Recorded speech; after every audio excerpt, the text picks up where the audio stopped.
we shift it into the Kafkaesque, what if the world is not always greener on the other side?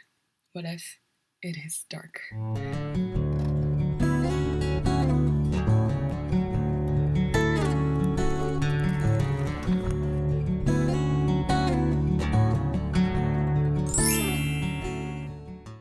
Today we're going to be talking about two texts hand in hand. The first one we're going to look at is How Can You Represent Those People? It's a collection of essays written by criminal defense lawyers answering precisely the question of how can you represent those who are presumed to be guilty? The second text we're going to be observing is Kafka's The Trial. Briefly, I'm going to discuss about Franz Kafka. He actually was writing this novel during the first few months of 1914, which were also the beginnings of World War I. He himself was a minority as a German Jew living in Prague. A lot of his texts, and also in The Trial, you can see these very nightmarish and surreal qualities. And people now have coined that atmosphere as Kafkaesque. A biographer by the name of Frederick Carl, I think, puts it very well. We know that we enter into the Kafkaesque when we view life as somehow overpowering or trapping us, as in some way undermining our will to live as we wish. So it's kind of deconstructing our own visions and decentering our own perspectives of how the world should be. Or to put it into another metaphor, we know the term, the grass is always greener on the other side, but if we shift it into the Kafkaesque, what if the world is not always greener on the other side? What if it is dark? Something else to note about The Trial is that it was never finished. Kafka himself thought that it was too complicated. It was published posthumously after he had died. Even though Kafka's text is fiction, I think it's really important to ground ourselves in the philosophical questions that it brings up. So that's why I'm bringing in the collection of essays, How Can We Represent Those People? The first text that I want to bring in is precisely the first one, titled Defending the Guilty After 30 Years. Barbara Babcock, a criminal defense lawyer, she mentions 3 reasons why she defends those people. One of them is the Constitutionalist answer. The law grants every individual a fair and just trial. And the second one is the philosophical answer. We can never know the truth. There are always going to be facts that are indeterminate, and the only way that we can unveil those facts is through the trial itself. There's the humanitarian and social work answer, which is those who are accused and those who are persecuted are the ones who need the most help and a system that grants them that fair and just trial in the first place. My last text from this series, and it's titled Defending Still. The system is an abstraction, a machine for putting a name, the name justice or judgment on results. The system is not justice because the system makes justice into an abstraction. When a system that is upholding itself upon these very high terms of fairness, equality, and justice, are doing it without the common or the general layperson knowing how that structure really played out. This is a good time to look at Franz Kafka's The Trial. The premise of The Trial is there's a man by the name of Joseph K., and sometimes he's just referred to as K. He's being arrested and tried for a crime that he is not aware of, and the novel never reveals to the readers either why this man is being prosecuted. There was immediately a knock at the door, and a man entered. He had never seen the man in this house before. He was slim but firmly built.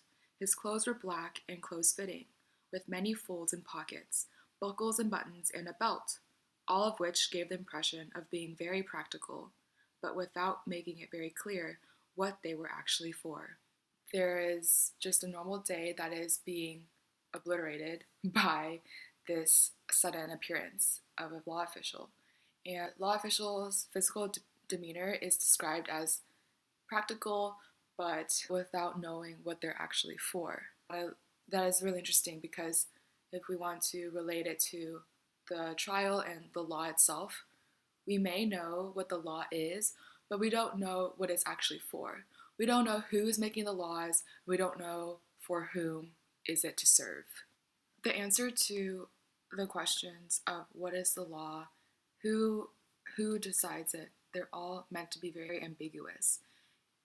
As Joseph searches and tries to find a way to defend himself, he's given a lawyer who does not give a shit about him. The lawyer's stand has books of pornography instead of books of the law, and instead of being situated in terms of enlightenment, he's situated in terms of entertainment. A lot of these hierarchies in the novel are completely absurd. There is no truth, in fact. It doesn't seem very promising from the very beginning that Joseph will be able to find an answer or to be granted this fair and just trial. And the second excerpt I wanted to share is when Joseph is struggling to find the location for his second hearing. It irritated him that he had not been given more precise directions to the room. It meant that they were either being especially neglectful with him or especially indifferent. And he decided to make that clear to them very loudly and very unambiguously. In the end, he decided to climb up the stairs, his thoughts playing on something that he remembered the policeman, Willem, saying to him, that the court is attracted by the guilt, from which it followed that the courtroom must be on the stairway that Kay selected by chance. In a lot of these passages, there are these excerpts of entrances and exits, climbing up and going down. And all of these illusions of movement are precisely where Joseph finds himself.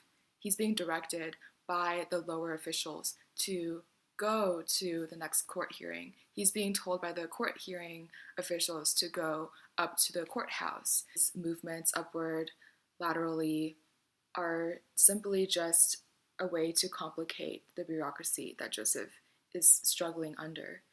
And we see this a lot, I think, if we extend it to our own systems of hierarchy and structures, right? When we are told, I'm sorry, I don't handle what you're asking for, let me direct you to another person.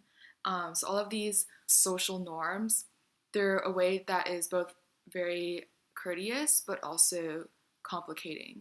Because everything has been so fractured, we no longer know who's the one in top and who has the actual say in any case. In this final parable that Joseph hears from a priest as a word of advice, the priest tells him about an imagined situation of a man entering into a gate, and beyond that gate are a series of doors.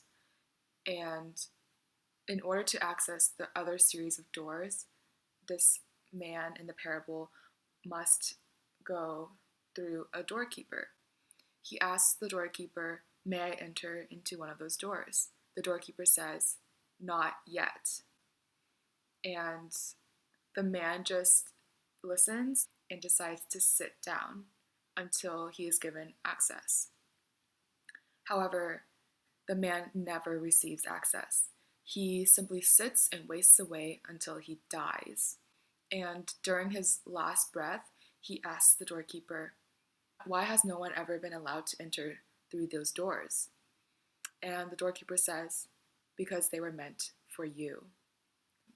That doesn't have a clear meaning, but we can maybe guess that there are two interpretations of this door parable. One is, what if the man decided to protest? He decided to walk through those doors, even when the doorkeeper said, you may not enter yet. Well, that's not maybe a valid question in the first place, because the man himself is already under this system that oppresses him. He doesn't know to ask that question because he already assumes that the answer is going to be no. He already assumes that he will be attacked and further oppressed. I don't know how to end this because the novel itself has no ending, and I don't want to reveal the last few words and chapter that Kafka provides us with. For me, I never read Kafka back in college, or definitely not in high school, and I think I felt really scared and nervous to delve into this text because I knew that Kafka was a really well received and philosophical writer, and I personally never really enjoyed it. I could never really put my brain into that mindset, but I think when I read it just out of my own free time, something about text that makes it like food for thought, and you just feel like you got something out of it after you try to piece it through. And obviously, like, my interpretations are just interpretations. I just hope that my purpose for making any of these videos is to allow you to also be inspired to maybe not look over this particular text, but to go into your own reading with this mindset of, I want to get something out of it, and allow the text to speak to me as well. So thank you so much, and I hope that you have a good day wherever you are. As we near the holiday season, please stay safe. Like and subscribe, leave me some comments down below, and peace out.